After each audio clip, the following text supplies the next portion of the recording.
Taxes are perhaps the biggest expense you're going to have in retirement. Understanding how you're taxed can help you avoid unintentionally paying thousands of dollars of your hard-earned retirement assets to the IRS. One thing that we know for a fact is that taxes are complicated. What with millions of words in the tax code, how could anybody possibly understand it?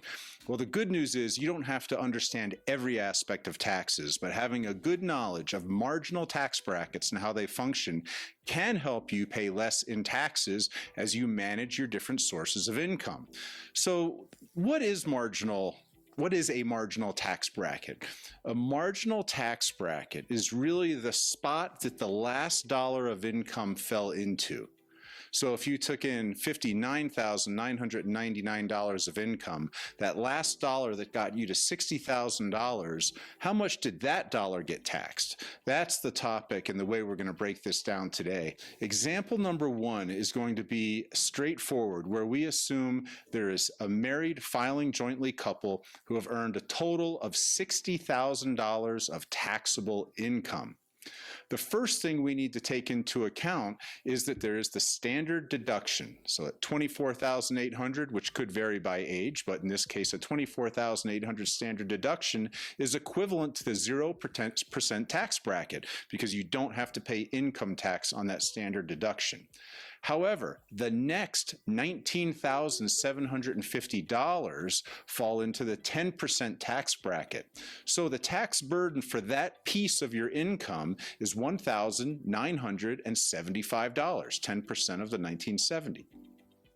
But we still have income to bring us up to the total of $60, and the remaining $15,450 will be taxed at 12%. So 12% of that amount is $1,854, and if you add those together, you get $3,829 of total estimated federal tax. Now, example two. In example two, we're simply going to double the ordinary taxable income. The standard deduction still applies, $24,800. The first marginal tax bracket obviously still applies, paying $1,975 in taxes. But now we're going to utilize the entire 12% marginal tax bracket because that tax bracket ends at $80,250 of taxable income. So that 12% times that $60,500 gives us $7,260 of additional taxation, but yet there's still a little bit of that $120,000 of income and leaked over into the 22% tax bracket. So on that $14,950 of income, you had to pay $3,289 in taxes because those dollars were taxed at 22%. That brings us to a total estimated federal tax burden of $12,524. Take note, twice as much income, 3 times as much in taxes roughly. So this does prove that we have a progressive tax system, which means the more you make, the more you're going to pay in taxes. I hope that this discussion today on marginal tax brackets clarified for you the idea that each dollar is not necessarily taxed the same and how that standard deduction fits into that equation as well.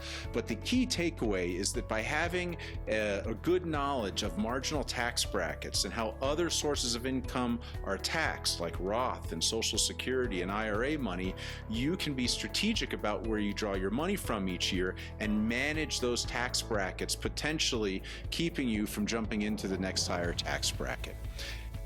If you're watching this video on our website, please explore all of the other videos where we talk about important topics relating to retirement.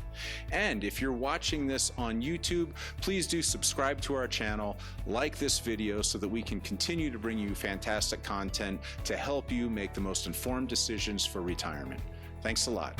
To watch other webinars, go to bowmanfinancialstrategies.com and learn about topics like Social Security maximization, Roth conversions, and tax-efficient distribution strategies in retirement.